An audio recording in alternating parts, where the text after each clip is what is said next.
തീർച്ചയായും എനിക്ക് തോന്നുന്നത് ഈ ഗവൺമെന്റ്, അതായത് അതിനെ മോദി ഗവൺമെന്റ്, നമ്മൾ ഇന്നത്തെ ഗവൺമെന്റ്, അവരെ പോളിസിനെ country first everything else after.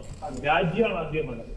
അപ്പൊ ചുമരിടുകളിൽ ചിത്രം വരയ്ക്കാൻ പറ്റുമോ നമുക്കെല്ലാം അറിയുന്ന കാര്യമാണ്. അപ്പൊ രാജ്യമാണ് നമ്മുടെ വേണ്ടത്. അപ്പൊ ആ രാജ്യത്തിന്റെ ആ ഒരു വെട്ടുറപ്പ് അതില്ലെങ്കിൽ നമുക്ക് മുന്നോട്ട് പോകാൻ പറ്റില്ല. അതിനാണ് ഈ നമ്മളൊക്കെ അഭിമാനം കൊടുക്കുന്നത്, ഇന്ത്യക്കാർക്ക് അഭിമാനം കൊടുക്കുന്നത് അതൊക്കെ കൊണ്ടാണ്. അപ്പൊ ആ നാട്ടിൽ മുന്നോട്ട് പോകുമ്പോൾ ഈ ഗവൺമെന്റ് ചെയ്ത ഏറ്റവും ഈ എൻഐഎയുടെ കാര്യം പറഞ്ഞാൽ തന്നെ ഇപ്പോഴ് unlawful activities prevention act DFA act ഈ ഗവൺമെന്റ് വന്നതിന് ശേഷം കുറെ കൂടി സ്ട്രിഞ്ചന്റ് ആക്കി, ഒരുപാട് അമെന്റ്മെന്റ് വരുത്തിയിട്ട് സ്ട്രിഞ്ചന്റ് ആക്കിയിരിക്കുകയാണ്. അപ്പൊ സീറോ ടോളറൻസ് ആണ്. ഇപ്പൊ ടെററിസ്റ്റിനോട് നമ്മൾ സീറോ ടോളറൻസ് കാണിക്കുന്നത്.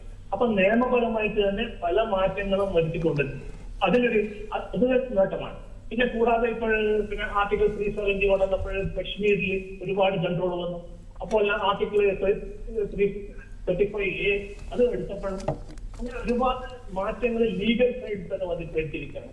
നമ്മുടെ ഇന്റേണൽ സെക്യൂരിറ്റി ഒന്നുകൂടി ഊട്ടിയുറപ്പിക്കാനാണ് ഈ സർക്കാർ ചെയ്തിരിക്കുന്നത്. വളരെ വളരെ അന്വേഷണ ഏജൻസികൾക്ക് വളരെ ഹെൽപ്ഫുൾ ആണ്. അത് NIA-ക്കൊക്കെ ഒരു കേസ് അന്വേഷിക്കുമ്പോൾ അൺലോഫുൾ ആക്ടിവിറ്റീസ് പ്രിവെൻഷൻ ആക്ടില് പ്രകാരം ഒരുപാട് അഡ്വാൻറ്റേജ് ഉണ്ട്. ഈ അമെന്റ്മെന്റ് വന്നിട്ട്, അതായത് ഒരു ഇപ്പൊ സപ്പോസ് ഇപ്പം ഈ ലോൺ വോൾഫ് എന്ന് പറയും, ഒറ്റയ്ക്ക് തന്നെ ഒരു പിന്നെ തീവ്രവാദം നടത്തുക, അങ്ങനെ വന്നു കഴിഞ്ഞാൽ ആ ഒരു സിംഗിൾ പേഴ്സണെ UAPA ചാർജ് ചെയ്യാമെന്നാണ് പറഞ്ഞത്. അങ്ങനെ ഒരു അമെന്റ്മെന്റ് വെച്ചുകൊണ്ട് വളരെ സ്ട്രിഞ്ചന്റ് ആയിട്ട് ഈ സീറോ ടോളറൻസ്, അതായത് നമ്മുടെ ടെററിസ്റ്റോ നമ്മൾ സീറോ ടോളറൻസ് നമുക്ക് കാണിക്കാൻ പറ്റുന്നുണ്ട്. അത് വലുതായിട്ടാണ്. അങ്ങനെ ഒരുപാട് നേട്ടങ്ങൾ വരുമ്പോഴാണ് നമുക്കൊക്കെ നമ്മുടെ രാജ്യത്തുള്ള അഭിമാനം കൊടുക്കുന്നത് ഈ ഒരു ഗവൺമെന്റ് എങ്ങനെ പ്രവർത്തിക്കണം. ഒരു വലിയ പരിധിവരെ ഇത്തരം ഉദ്യോഗസ്ഥർക്ക് സ്വതന്ത്രമായി പ്രവർത്തിക്കാനുള്ള ഒരു അന്തരീക്ഷം ഒരുക്കി കൊടുക്കുക എന്നത് കൂടി ഒരു സർക്കാരിന്റെ ഉത്തരവാദിത്തമാണ്. അതും വിജയകരമായി നടപ്പാക്കി അതിന്റെ തെളിവല്ലേ ഈ കാണുന്നതൊക്കെ? തീർച്ചയായിട്ടും അതാ പറഞ്ഞത്. ഈ കൺവിക്ഷൻ റേറ്റ് NIA കേസിൽ, അൺലോഫുൾ ആക്ടിവിറ്റീസ് പ്രിവെൻഷൻ ആക്ട് കേസിലെ കൺവിക്ഷൻ റേറ്റ്, അത് NIA അന്വേഷിച്ച് ചാർജ് ഷീറ്റ് ചെയ്ത കേസിന്റെ ഓൾമോസ്റ്റ് 98% കേസുകൾ കൺവിക്ഷൻ ആണ്. അതൊക്കെ ഗ്രേറ്റ്.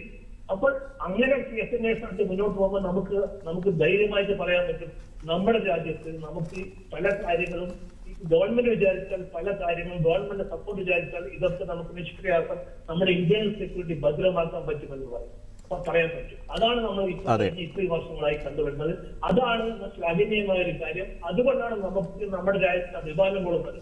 എന്തുകൊണ്ടെങ്കിൽ നമ്മുടെ ഇന്ത്യക്കാരെന്നുള്ള ഒരു അഭിമാനം നമുക്ക് വരുന്നത്. നമ്മുടെ രാജ്യം മറ്റു രാജ്യത്തിന്റെ മാതിരിയല്ല, നമ്മുടെ നൈബേഴ്സായ ബംഗ്ലാദേശ് മാതിരിയോ അല്ലെങ്കിൽ പാകിസ്ഥാൻ മാതിരിയോ അല്ല, ശ്രീലങ്ക മാതിരിയോ അല്ല. നമ്മുടെ രാജ്യം ഉന്നതിയിലേക്ക് മുന്നോട്ട് പോയിരിക്കുന്ന രാജ്യമാണ്. ആ രാജ്യത്തിന് അങ്ങനെ മുന്നോട്ട് പോകണമെങ്കിൽ അതിന് മതിയായ സർക്കാർ വേണം. ആ സർക്കാർ അവിടുത്തെ ഇന്റേണൽ സെക്യൂരിറ്റി അത് ഭംഗിയായി കൈകാര്യം ചെയ്യാനും അത് നിയമപരമായും അവിടുത്തെ സെക്യൂരിറ്റി ഏജൻസികൾക്ക് പൂർണ്ണമായും പ്രവർത്തിച്ചുകൊണ്ട് ആരാണോ നമ്മുടെ ഇന്റേണൽ സെക്യൂരിറ്റിയുടെ പശ്ചാത്തലത്തിൽ ആരാണോ പ്രവർത്തിക്കുന്നത് അത് ഗോപ്യമായിട്ട് പ്രവർത്തിക്കാം, അവർ പരസ്യമായി പ്രവർത്തിക്കാം. ഇവരൊക്കെ നിയമത്തിന്റെ കീഴിൽ കൊണ്ടുവന്ന് ഡ്യൂ പ്രോസസ് അതൊക്കെ വലിയ പോകണം.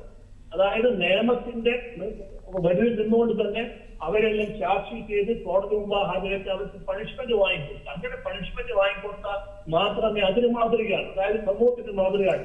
നിങ്ങളുടെ രാജ്യത്തിനെതിരെ പ്രവർത്തിച്ചാൽ അല്ലെങ്കിൽ അൺലോഫുൾ ആക്ടിവിറ്റീസ് വല്ലതും ചെയ്താൽ തീർച്ചയായും നിങ്ങൾ നിയമത്തിന്റെ വഴിയിൽ കൊണ്ടുവരും. നിങ്ങളുടെ നിയമത്തിന്റെ വഴിയിൽ കൊണ്ടുവന്നതിന് ശേഷം ഇവർക്കൊക്കെ എല്ലാ തെളിവുകളും ശേഖരിച്ച് പറഞ്ഞാൽ തീർച്ചയായിട്ടും അതൊരു ഒരു സൈൻ തന്നെയാണ്. അതായത് ഒരു വാർണിംഗ് സൈൻ ആണ്. Be careful. അതായത് നമ്മുടെ രാജ്യത്തിന്റെ സുരക്ഷയെ ബാധിച്ചാൽ ആരെന്ത് പ്രവർത്തിച്ചാലും ഇവിടുത്തെ സെക്യൂരിറ്റി ഏജൻസി അത് കൺട്രോൾ ചെയ്യാനും അത് ക്രിയാത്മകമായി പ്രതികരിച്ച് അതിനെ ഒരു ഡ്യൂ പ്രോസസ് മുഖാന്തരം വന്ന് അതിന് പണിഷ്മെന്റ് വാങ്ങിക്കൊടുക്കാൻ പറ്റും എന്നാണ് നമ്മൾ കാണുന്നത്. അത് തന്നെ ഈ ഗവൺമെന്റ് ഏറ്റവും വലിയ കഴിവായിട്ടാണ് ഞാനത് കാണുന്നത്.